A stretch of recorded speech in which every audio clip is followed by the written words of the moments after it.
Tom Pelissero here on the Rich Eisen Show. All right, before I let you go, Tom, my frequent question of you is the team that your sources, people who reach out to you, like to kibitz, like to talk, the team that or situation that everybody has been curious about and tongues are wagging about behind the scenes in the National Football League entering the final 4 weeks. What is it? Well, besides the Colts and dragging a 44-year-old grandfather out of retirement, which I've gotten plenty of people asking for the details on that, I would say that, with really 4 weeks to go, we just kicked off week 15 last night. You're starting to get into just some of the speculation about in terms of, what places could be in for a shakeup on some level. You look at the bottom of the standings. We've obviously already had the Titans fire their head coach. We've had the Giants fire their head coach. The Dolphins made a GM change, and we'll see what direction their search ends up going.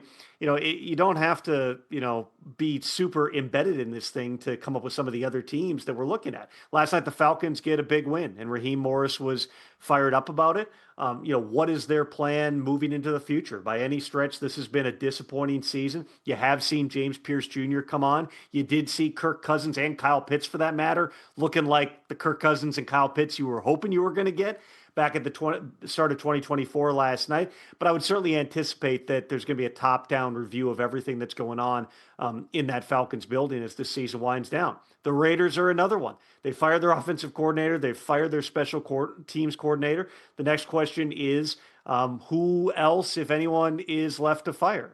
There's certainly going to be questions about Pete Carroll. We'll see how they play down the stretch. Doesn't sound like Geno Smith is going to play this week, so you'll have a backup quarterback in Kenny Pickett, who made some things happen. He looked okay in limited action last week, but there's a lot of decisions that need to be made in Las Vegas. Quite frankly, some of those decisions do point back to Tom Brady, who arrived with great fanfare as a minority owner. Mark Davis saying that, he could help us set the entire program. He can help us identify and draft and develop the quarterback. You look at the results so far, they took a big swing on Ben Johnson. They took some type of a swing on Matthew Stafford. Didn't get either one. They ended up with Pete Carroll and Geno Smith. To this point, that has not led to a bunch of wins. They drafted 2 quarterbacks in the 6th round, and neither one of them made the active roster coming out of training camp. So where are you right now as the Raiders? There is a lot that needs to be done on the roster. Nobody's sitting there saying that Pete Carroll has been playing with a full deck this year. But when you hire Pete, who's won a Super Bowl and has won consistently throughout his career, you hire Chip Kelly as the highest paid offensive coordinator in the league, making more money than like 2 or 3 players on your entire offense, you expect the results to be a lot better than what they are now, sitting there on a couple of wins. And there's other places like Arizona.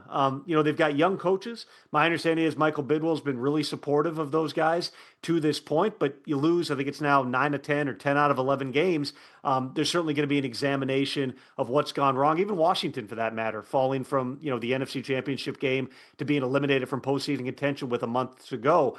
That's the big questions within the league right now, whether I'm talking to other teams, whether I'm talking to potential candidates.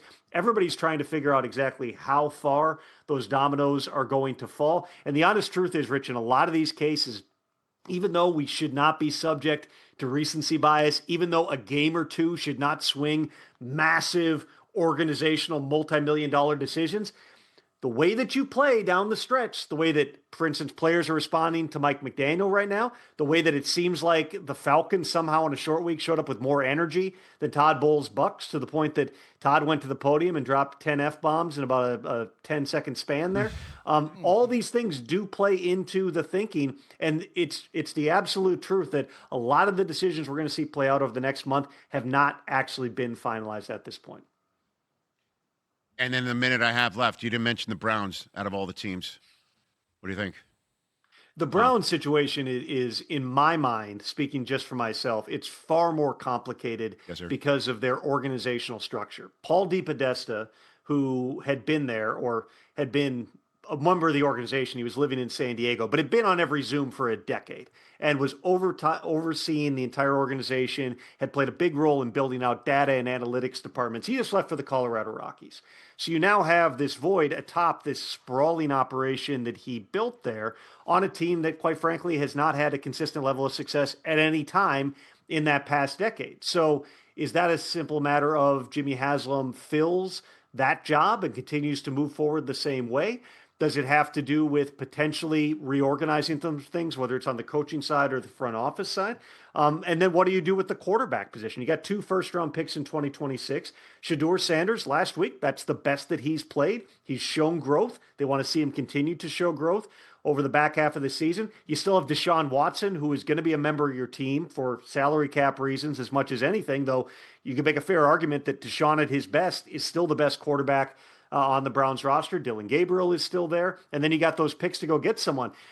That's what I mean when I say this is not checkers here. This is chess when it comes to the Browns. You've got to think about the really, really big picture. And that's what Jimmy Haslam and the people that he trusts within that organization, that's what they're going to be working through here. I don't think that it's as linear as, well, maybe you swap out the 2-time NFL head coach of the year and Kevin Stefanski, bring in a new coach and move forward the same way. There's a lot of other discussions that have to go into exactly what that entire Browns organization looks like in 2026 and beyond. Hey, you made it all the way to the end. Thanks for that. Check us out every single day streaming live on Disney Plus and the ESPN app 12 to 3 Eastern.